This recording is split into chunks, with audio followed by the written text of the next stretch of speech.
Hello student. Ahason আজি আমি তোমালোকৰ 604 পেপাৰৰ ইউনিট 1 ৰ এটা নতুন বিষয় পঢ়ো। বিষয়টো হ'ল কম্পাৰেটিভ এডুকেশ্যন বা তুলনামূলক শিক্ষা। এই কম্পাৰেটিভ এডুকেশ্যননো কি তাক জনাৰ আগতে আমি কি জানিব লাগিব যে তুলনা বা কম্পেৰিজন কি। Before we discussing about comparative education, we should know about the term comparative education, a consideration or estimate of the similarities or dissimilarities between two things or people is known as comparison. As for example, between Gandhi's teaching and that of other teaching. অৰ্থাৎ তুলনামূলক শিক্ষাৰ ক্ষেত্ৰত আমি কি গম পালো যে যিকোনো এটা বিষয়বস্তু আন এটা বিষয়ৰ লগত থকা সাদৃশ্য আৰু বৈসাদৃশ্যৰ মাজৰ যি অধ্যয়ন পদ্ধতি সেয়ে হ'ল কম্পেৰিজন বা তুলনা। এতিয়া আমি এই দৃশ্যৰ পৰা তুলনা কৰিবলৈ শিকিছো নহয়। নেক্সট চাবা আমি এটা কি পঢ়িম তুলনা যেহেতু গম পালো কি তুলনা কৰিম আমি শিক্ষাৰ বিষয়ে তেতিয়াহলে শিক্ষানো কি What is education? Education is the process of facilitating learning or the acquisition of knowledge, skills, values, morals, beliefs and habits. Educational methods include teaching, training, storytelling, discussion and directed research. Look at this picture and compare yourself. Now we discuss what is comparative education. Comparative education is a study of two or more education systems. A study of how the philosophy, objectives and aims, policy and practice of education in other countries influence the general development, policy and practice of education in a particular country. Now, there are so many educationists who give us different definitions about comparative education. Look at this Kendall's definition on comparative education. Who is he? He is the father of comparative education known as Mark Antony Zuelinga Ferris. Now, we should know the meaning and nature of comparative education. In comparative education, we study and compare educational resources, facilities, culture and other factors that affect the educational scenario of one country to another, facilitating the planning of educational programs, curricula, teaching methods and activities. It is also helpful in providing information how to improve educational assessment and evaluation. Look at some scope of comparative education. It means there are so many things which are related or factors which are related with comparative education is known as scope of comparative education, such as history, philosophy, sociology, anthropology, economics, geography, psychology, statistics, literature, political geography, political science, international relations, etc. Now, we should know why we study about comparative education or the purpose of comparative education. The educationist hence says that we should study comparative education because to compare educational problems as well as the solutions applied to such problems with a view to helping one's educational practices, to perfect national system with modifications and changes which the circumstances and local conditions would demand, exist in the flexibility of educational system of one's country, to discover not only the differences existing in the education systems of two or more countries, but also the factors that bring about such differences in the educational system, to discover the underlying principles which govern the development of all national education system. তেতিয়াহ'লে আমি আজি কি পঢ়ি আছো যে তুলনামূলক শিক্ষা কাক বোলে? তুলনামূলক শিক্ষাৰ বিষয়ে অধ্যয়ন কৰাৰ আগতে আমি তুলনা কি জনা উচিত। তুলনা হ'ল কোনো এটা বিষয়ৰ পুংখানুপুংখ অধ্যয়ন, যিটোৰ লগত আন বিষয়ৰ ইয়াৰ সাদৃশ্য আৰু বৈসাদৃশ্য সম্পৰ্কে অধ্যয়ন কৰা হয়। আনহাতে শিক্ষা পদ্ধতি আমি কি বুলি জানো যে বিভিন্ন বিষয়ৰ জ্ঞান অন্বেষণৰ ই হ'ল এক প্ৰক্ৰিয়া। গতিকে তুলনামূলক শিক্ষা হ'ল বিভিন্ন দেশৰ শিক্ষা ব্যৱস্থাৰ মাজত থকা সাদৃশ্য আৰু বৈসাদৃশ্যসমূহৰ এক বিজ্ঞানসন্মত পদ্ধতি। এই সম্পৰ্কে আমি যদি এই ছবি চাওঁ তেতিয়াহ'লে আমি দেখিবলৈ পাম যে বিভিন্ন সময়ত বিভিন্ন ধৰণেৰে অধ্যয়ন পদ্ধতি ইয়াত আগবঢ়োৱা হৈছে। শিক্ষাবিদ মাইকেল চেডলাৰে কৈছে যে তুলনামূলক শিক্ষা এক বিদেশী শিক্ষা পদ্ধতি, যিটো অধ্যয়ন কৰোঁতে আমি পাহৰি যাব নালাগিব যে বিদ্যালয়সমূহৰ বাহিৰৰ কথাবোৰহে ভিতৰৰ কথাবোৰতকৈ বেছি গুৰুত্বপূৰ্ণ।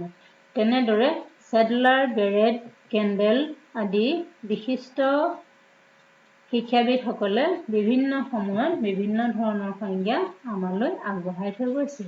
এইবিলাকৰ পৰা আমি কি গম পাওঁ যে তুলনামূলক শিক্ষাৰ ক্ষেত্ৰত বিভিন্ন ধৰণৰ বৈশিষ্ট্য বা প্ৰকৃতি আছে। সেইবিলাক হ'ল যে তুলনামূলক শিক্ষা সদায় বৰ্ণনামূলক হোৱা দেখা যায়। ই অন্য দেশৰ শিক্ষা ব্যৱস্থাক সমালোচনা নকৰে, বৰং ই কি কৰে ইয়াৰ প্ৰয়োজনীয় দিশবিলাককহে প্ৰশংসা কৰে। তুলনামূলক শিক্ষা উপযোগিতামূলক উদ্দেশ্যৰ দ্বাৰা সদায় পৰিচালিত হয়, যি কি কৰে দেশৰ জাতীয় বিকাশৰ প্ৰমূল্যৰ ওপৰত গুৰুত্ব দিয়ে। তদুপৰি তুলনামূলক শিক্ষাই এক উচ্চ পৰ্যায়ৰ মূল্যৰ ওপৰত সদায় নিৰ্ভৰ কৰে। তুলনামূলক শিক্ষা হ'ল বিভিন্ন ধৰণৰ এক বৌদ্ধিক কাৰ্য, যাৰ দ্বাৰা কি কৰা হয় নিজৰ দেশৰ শিক্ষা ব্যৱস্থাৰ পুনৰ সংস্কাৰ সাধন কৰা হয়। শিক্ষাত সামাজিক, ৰাজনৈতিক, অৰ্থনৈতিক, ধৰ্মীয়, ভৌগোলিক, পৰিৱেশীয়, সাংস্কৃতিক আদি উপাদানবিলাকৰ বিভিন্ন প্ৰভাৱ সম্পৰ্কে অধ্যয়ন কৰিবলৈ পোৱা যায়। শৈক্ষিক সমস্যাসমূহক সমাধান কেনেকৈ কৰিব পাৰি এই বিষয়ে জনা যায়। তুলনামূলক শিক্ষা শিক্ষাতত্ত্বৰ সদায় এটা নতুন শাখা।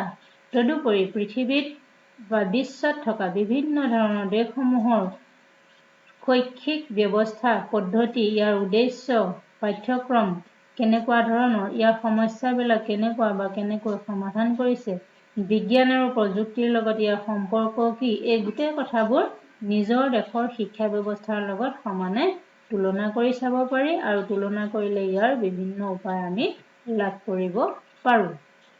তুলনামূলক শিক্ষাৰ ক্ষেত্ৰত বিভিন্ন ধৰণৰ দিশ জড়িত হৈ আছে, যাক কোৱা হয় পৰিসৰ। এই পৰিসৰবিলাকৰ ভিতৰত আমি দেখা পাওঁ যে তুলনামূলক শিক্ষাৰ লগত সদায় কি হ'ল সামাজিক, ৰাজনৈতিক, আৰ্থিক, ধৰ্মীয়, সাংস্কৃতিক আদি বিভিন্ন দিশ জড়িত হৈ আছে। ধৰ্ম, বিজ্ঞান, দৰ্শন ইয়াৰ অন্তৰ্ভুক্ত আৰু ৰাষ্ট্ৰীয় শিক্ষা ব্যৱস্থাত এইবিলাকে কি কৰে সংস্কাৰ সাধন কৰাত সহায় কৰে, গণতান্ত্ৰিক শিক্ষা ব্যৱস্থাৰ উৎকৰ্ষ সাধন কৰে আৰু এই গোটেইবিলাকৰ অধ্যয়নৰ যোগেদি এক পৰিসংখ্যাত্মক বিশ্লেষণত আমাক সহায় কৰা দেখা যায়। আমাৰ এটা প্ৰশ্ন হয় যে আমি তুলনামূলক শিক্ষাৰ লক্ষ্য বা উদ্দেশ্য কি, অৰ্থাৎ কি উদ্দেশ্যটোক আগত ৰাখি আমি ইয়াৰ অধ্যয়ন কৰা উচিত। এই উদ্দেশ্যবিলাক বিভিন্ন সময়ত আমি বিভিন্ন শিক্ষাবিদে বেলেগ বেলেগ ধৰণেৰে দিয়া দেখা যায়। তুলনা যিহেতু আমি গম পাইছোঁ, কোনোবাটো উচ্চ পৰ্যায়ৰ হ'ব পাৰে, কোনোবাটো নিম্ন পৰ্যায়ৰ হ'ব পাৰে। এই ক্ষেত্ৰত নিকোলাছ হান্সে কৈছে যে আমি তুলনামূলক শিক্ষা অধ্যয়ন কৰিব লাগে। ইয়াৰ প্ৰধান উদ্দেশ্য হ'ল বিভিন্ন শিক্ষা পদ্ধতিৰ কাৰণে দায়ী নানা প্ৰকাৰৰ ঐতিহাসিক উপাদানৰ বিশ্লেষণ কৰিব পৰা যায়। শৈক্ষিক সমস্যাবোৰক চিনাক্তকৰণ কৰিব পৰা যায় আৰু এই সমস্যাবোৰক সমাধান কৰিবলৈ নিজাববীয়াকৈ কি কৰিব পাৰি সমাধানৰ সূত্ৰ উলিয়াব পৰা যায়। আনহাতে আমি দেখা পাওঁ যে বেৰেডে কৈছে তুলনামূলক শিক্ষা অধ্যয়ন কৰিব লাগে, কাৰণ ই এক বৌদ্ধিক কাৰ্য আৰু ই কি কৰে নিজৰ দেশৰ শিক্ষা ব্যৱস্থাৰ উন্নয়নত, সংস্কাৰত বা তত্ত্বাৱধানত প্ৰয়োজন হোৱা মূল্যৱান দিশবিলাকক কামত লগাব পৰাটো অইন দেশৰ শিক্ষা ব্যৱস্থাৰ কৃতকাৰ্যতা বা ভুলৰ পৰা শিকনি ল'ব পৰা সকলো কথাই সম্ভৱ কৰি তোলে।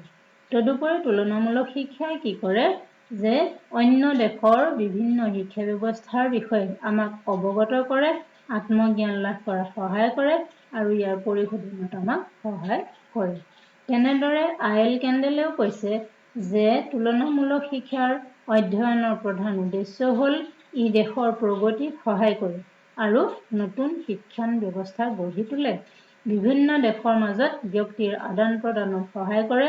যিহেতু তুলনামূলক শিক্ষা অধ্যয়ন এক বিশ্বজনীন প্ৰক্ৰিয়া আৰু ই কি কৰে শিক্ষাৰ দিশত শৈক্ষিক প্ৰতিষ্ঠা আৰু ইউনেস্কোৰ সক্ৰিয় অংশগ্ৰহণ কৰাত আমাক সহায় কৰে। মেলিনছনে কৈছে যে তুলনামূলক শিক্ষা আমি অধ্যয়ন কৰিব লাগে, তেতিয়াহে আমি গম পাম বিদেশী শিক্ষা ব্যৱস্থা কি, কিয় আৰু ইয়াৰ বিষয়ে আমাক জানিব লাগে। এই সমস্যাবোৰ আমি কেনেকৈ সমাধান কৰিব পাৰিম বা ইয়াৰ সমস্যাবোৰ কেনেধৰণৰ আমি চিনাক্তকৰণ কৰিব পাৰিম।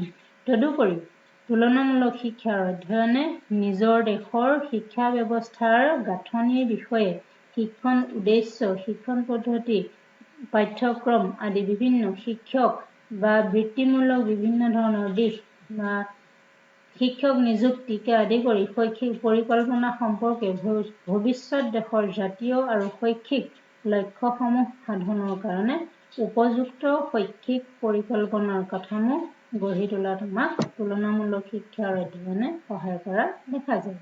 গতিকে আমি যদি চমুকৈ ক'বলৈ বিচাৰোঁ যে আমি কি উদ্দেশ্যে তুলনামূলক শিক্ষা অধ্যয়ন কৰিব লাগে। প্ৰথম কথা হ'ল ই আমাৰ বৌদ্ধিক উৎকৰ্ষ সাধন কৰে। বিদেশী শিক্ষা ব্যৱস্থাৰ অধ্যয়নে নিজৰ শিক্ষা ব্যৱস্থাটোৰ বিষয়ে জনাটো সুন্দৰকৈ সহায় কৰা দেখা যায়। সমস্যাসমূহ আমাৰ আগত দাঙি ধৰে আৰু ইয়াৰ সমাধানৰ উপায়সমূহো আমি বিচাৰি উলিয়াব পাৰোঁ। শিক্ষা সম্পৰ্কীয় উপযুক্ত নেতৃত্ব গঢ়ি তুলিব পৰাকৈ আমাক শক্তিশালী কৰি তোলে। তুলনামূলক শিক্ষাই দাৰ্শনিক বিজ্ঞান আৰু সংস্কৃতিৰ প্ৰণালী হিচাপে গণ্য কৰা হয় আৰু শিক্ষাৰ দিশটোক সমৃদ্ধিশালী কৰি তোলা দেখা যায়। বিশ্বজনীন দৃষ্টিকোণৰ পৰা শিক্ষাৰ বিচাৰ্য বিষয়সমূহৰ মূল্য নিৰূপণ কৰিব পৰা যায়। মূল কথা হ'ল তুলনামূলক শিক্ষাৰ অধ্যয়নৰ যোগেদি মানৱীয় আদৰ্শ আৰু কাৰ্যৰ বিস্তাৰ ঘটে। তদুপৰি তুলনামূলক শিক্ষাই কি কৰে আমাৰ নিজৰ দেশৰ শিক্ষা ব্যৱস্থাটোক বিশ্বৰ বিভিন্ন দেশৰ শিক্ষা ব্যৱস্থাৰ লগত কিমান পিছ পৰি আছে বা কিমান আগবাঢ়ি আছে বা আমি আৰু কি কৰিবলৈ বাকী আছে এইবিলাকৰ পুংখানুপুংখ অধ্যয়নত সহায় কৰে। আমি এটা চাওঁচোন কেইখনমান উন্নত দেশৰ শিক্ষা ব্যৱস্থা। এয়া হ'ল আমেৰিকাৰ শিক্ষা ব্যৱস্থা।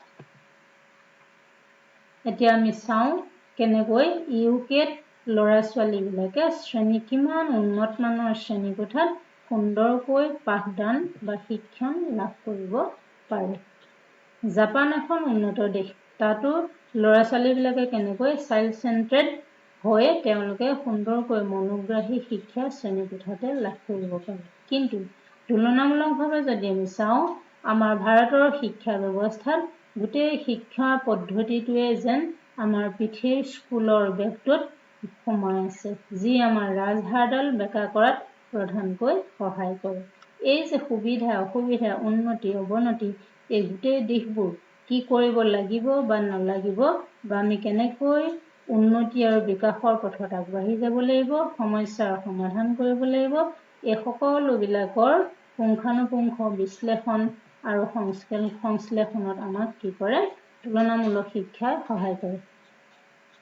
বোধ কৰোঁ তোমালোকে আজি তুলনামূলক শিক্ষা সম্পৰ্কে সুন্দৰকৈ বুজি পাইছা আৰু এই সম্পৰ্কে তোমালোকে নিজে হৃদয়ংগম কৰিবা।